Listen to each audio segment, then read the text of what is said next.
Well corporate arm में अब हम बात करेंगे 2016 में शुरू हुई कंपनी इंडीग्रेड की। वेल करीब 9,800 करोड़ रुपीस के मार्केट कैप की ये कंपनी है। देश की पहली listed power sector infra investment trust है। कंपनी पावर ट्रांसमिशन नेटवर्क्स और रेन्यूएबल एनर्जी एसेट्स को ऑपरेट और मैनेज करने का काम करती है, जिससे देश भर में बिजली की सप्लाई होती है। तिमाही नतीजों पर फोकस कर लेते हैं। सालाना आधार पर इनकम 9% बढ़ी है 600 करोड़, वहीं मुनाफा 40% बढ़कर 135 करोड़ पर आया है। मार्जिन में भी बढ़त देखने को मिली है।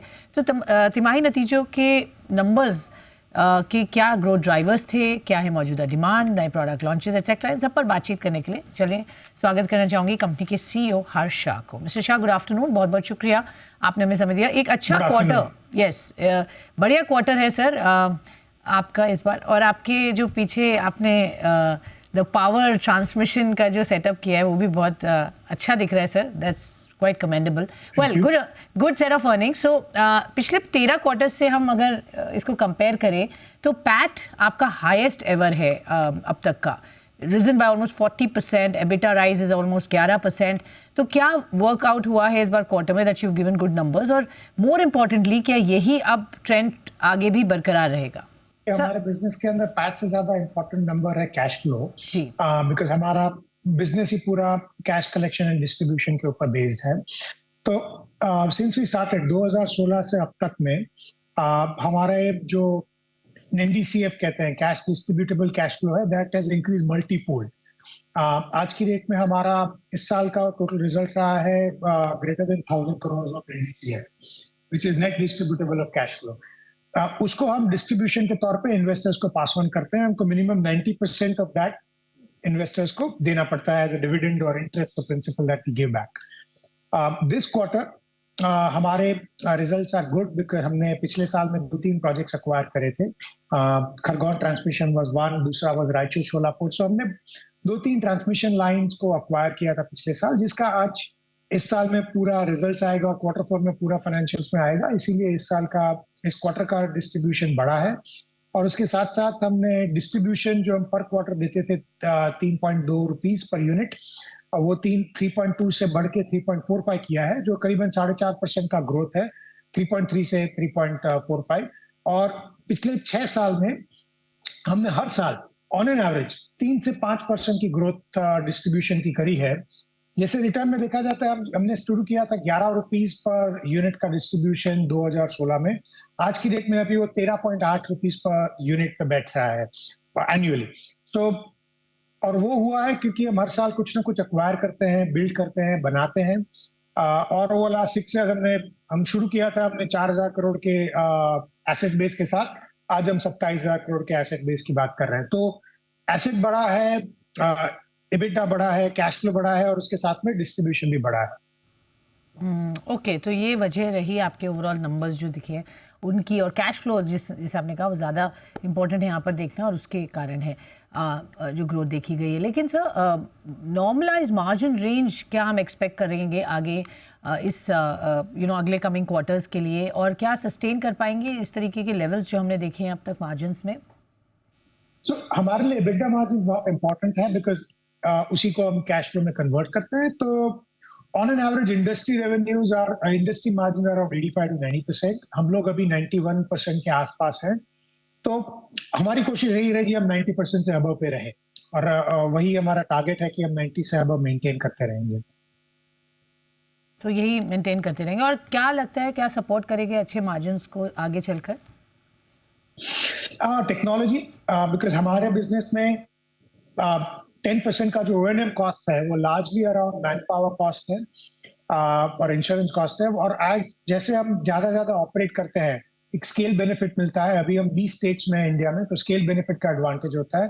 दूसरा है टेक्नोलॉजी बेनिफिट, कि हम लोग कैसे एक ही लेवल ऑफ मैन पावर पे डबल एसेट बेस मैनेज कर पाए, and that is a skill that we are working on, जिसकी वजह से हमको टेक्नोलॉजी में इन्वेस्ट करते हैं, जो हमारी प्रोडक्टिविटी बढ़ाती है, इन्फ्लेशन कम करती है। बिकॉज मैन पावर तो इन्फ्लेट होगा, बट अगर प्रोडक्टिविटी भी साथ में इन्फ्लेट होगी तो हम हमारा मार्जिन मेंटेन कर पाएंगे। Fair enough. इस वक्त टोटल AUM क्या है सर, और what is the net debt to AUM percentage? आज की डेट में हमारा टोटल AUM है 22,800 करोड़ और नेट डेट टू AUM है 59%।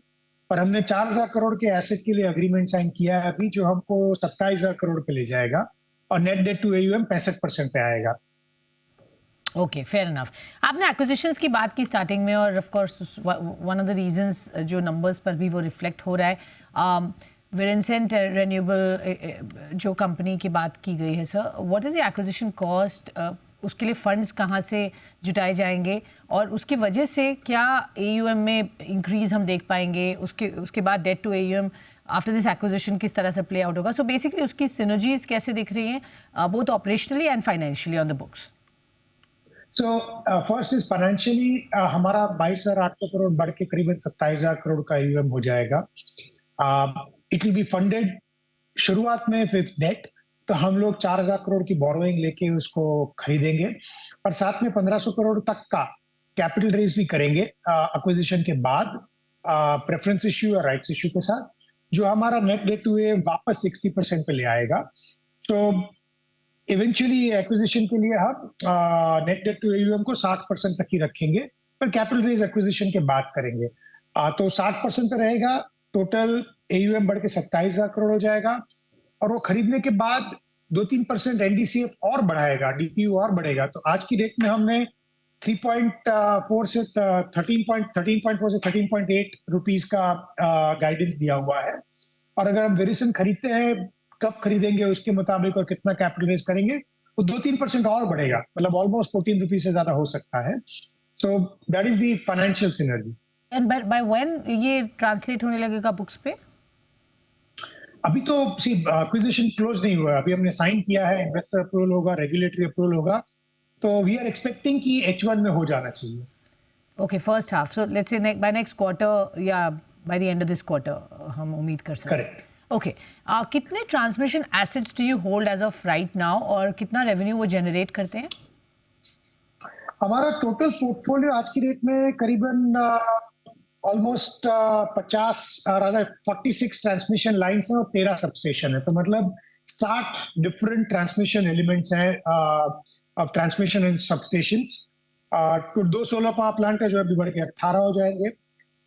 Total revenue that comes from the current asset base is approximately 2,500 crore annually without वेरिसन, और वेरिसन का ऐड करने के बाद करीबन 3,000 करोड़ का रेवेन्यू हो जाएगा एनुअली। Okay, fair enough. और बाकी क्या एसेट्स हैं आपके पास, और किस तरीके के एडिशंस इन एसेट्स हम देखेंगे let's say over the next couple of years at best? और सोलार सेगमेंट क्योंकि बहुत अच्छे से और बहुत फास्ट ग्रो कर रहा है, तो यहाँ पर किस तरीके का मोमेंटम हम देख पाएंगे? What are your plans in that space? तो हम सोलर के साथ साथ पहला हमारा फोकस है ट्रांसमिशन, जो भी सोलर की वजह से इंप्रूव होगा, बिकॉज नई ट्रांसमिशन कैपेसिटी इंडिया में बनानी पड़ेगी, जिसका ऑलरेडी पाइपलाइन है। There is about total 2 lakh crore का इन्वेस्टमेंट का प्लान है गवर्नमेंट का अगले 5 से 6 साल में, सिर्फ ट्रांसमिशन में। सोलर में उतना ही और उससे ज्यादा होने वाला है। तो हम लोग सोलर, ट्रांसमिशन और बैटरी स्टोरेज, ये तीनों सेगमेंट में प्ले करेंगे। तो मोस्ट ऑफ हमारा जो ग्रोथ होगा वो इन 3 में से आएगा। हमारा कोई रेशियो टारगेट नहीं है कि हमको इतना रिन्यूएबल करना है, हमारा मेन बिजनेस ट्रांसमिशन ही रहेगा, पर हमको जब भी अच्छा रिस्क रिटर्न रिवॉर्ड के साथ कोई एसेट मिलेगा हम उसको अक्वायर करेंगे, और साथ में बिड भी करेंगे। तो हम ट्रांसमिशन में हमने पिछले साल एक प्रोजेक्ट बिड किया था 250 करोड़ का, वो अभी अच्छा चल रहा है, और इस साल वो मार्जिन पे भी कंट्रीब्यूट करेगा। सिमिलरली दूसरे प्रोजेक्ट्स आ रहे हैं ट्रांसमिशन के बिड के अंदर, जो हम एक्टिवली देख रहे हैं। थोड़ा सा डिटेल में बताएंगे किस तरीके के ये प्रोजेक्ट्स है, क्या साइज है, और क्या एडिशन इंक्रीमेंटल आपकी ओवरऑल कैपेसिटी को बढ़ाएगा, ये प्रोजेक्ट्स की बात कर रहे हैं आप ट्रांसमिशन के? आज की डेट में जो मैंने 2 लाख करोड़ का टोटल प्लान बताया गवर्नमेंट में उसमें से कम 30 से 35,000 करोड़ के प्रोजेक्ट अगले 12 महीने में बिड आउट होंगे। नाउ उसके अंदर 200 करोड़ से लेके 5,000 करोड़ तक के प्रोजेक्ट भी हैं।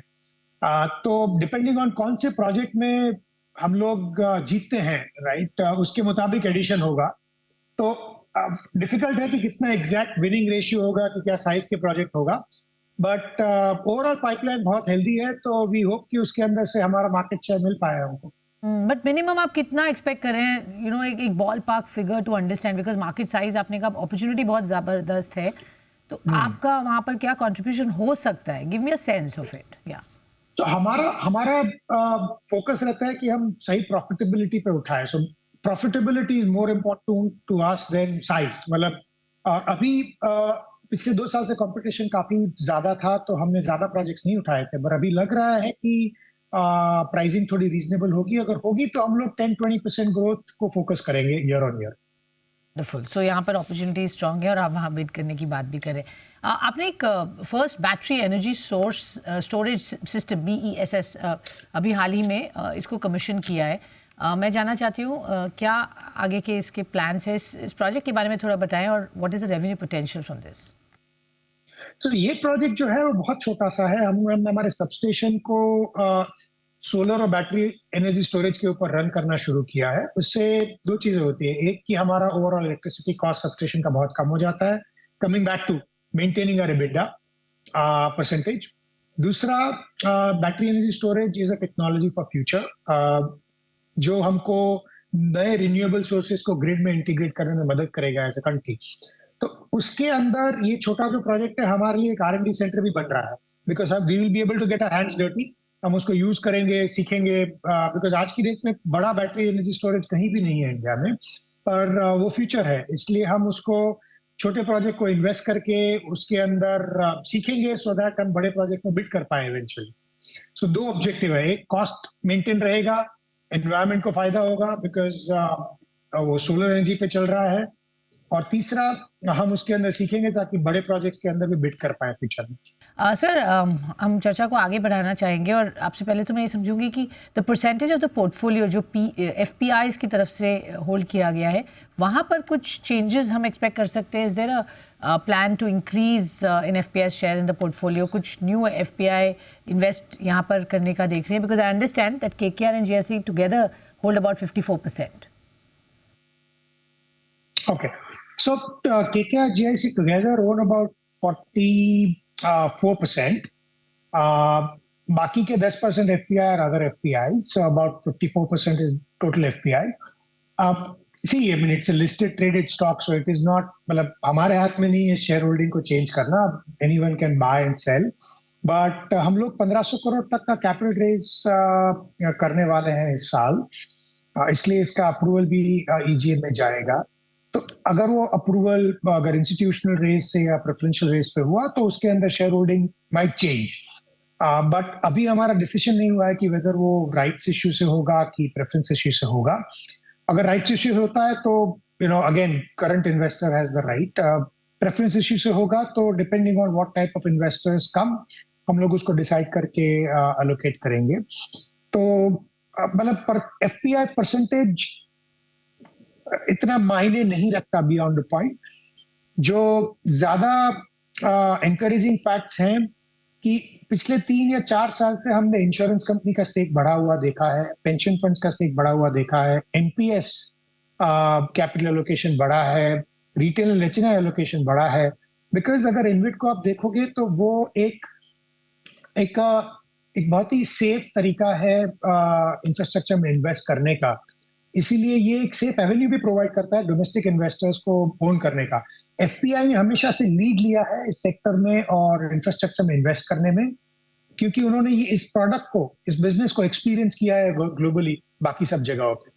शुरुआत में इंडियन इन्वेस्टर्स ने उसको इतना परफॉर्म करते हुए नहीं देखा था, बट अभी ट्रैक रिकॉर्ड के साथ कॉन्फिडेंस काफी बढ़ा हुआ है इन्वेस्टर्स में, और इसीलिए हम लोग देख रहे हैं कि domestic pension funds, employ pension funds, corporates, insurance companies, retail, उनका शेयर बढ़ता गया है। तो हमारा मानना है कि वही ज्यादा लंबा भी होगा, क्योंकि अगर मतलब भारत का इंफ्रास्ट्रक्चर बनाना है तो डोमेस्टिक कैपिटल से बनाएंगे तो बेहतर रहेगा, बिकॉज वो एक ज्यादा सस्टेनेबल तरीका है इंफ्रास्ट्रक्चर को ग्रो करने का। श्योर। सो इंकरेजिंग साइंस हैं और क्लियरली यहाँ पर कॉन्फिडेंस भी है इन्वेस्टर्स का। क्विकली जानना चाहूँगी आपके ओवरऑल एक्सपेंशन प्लान्स। आपने बताया ऑफ कोर्स 1500 करोड़ रुपए जो आप रेज करने जा रहे हैं, where do you plan to use it, कहाँ और कैपेक्स बढ़ाने के लिए किस तरीके के प्लान्स हैं आगे कंपनी के?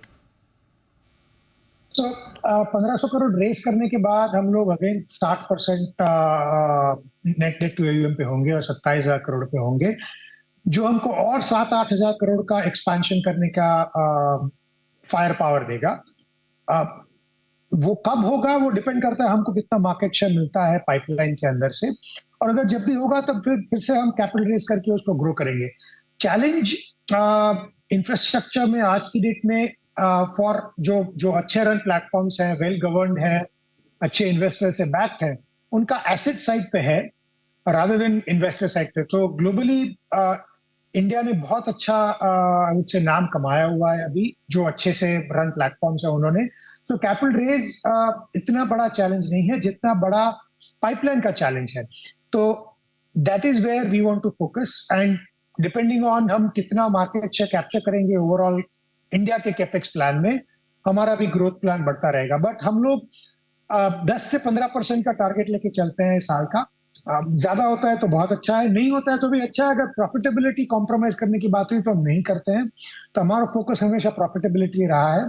But on an average over last 6 years हमने 10 से 25% तक का ग्रोथ करा हुआ है। ओके, तो 10 से 15 होगा तो बहुत अच्छा है, लेकिन प्रॉफिटेबिलिटी पर कोई आप कॉम्प्रोमाइज़ नहीं करेंगे। That's important and imperative. बहुत बहुत धन्यवाद हमसे जुड़ने के लिए हर्ष, एंड शेयर करने के लिए नंबर्स और आगे का आउटलुक। तो ये थे इंडीग्रिड के मैनेजमेंट से बातचीत करते हुए। नंबर्स अच्छे आए और आगे भी बुलिशनेस जारी है।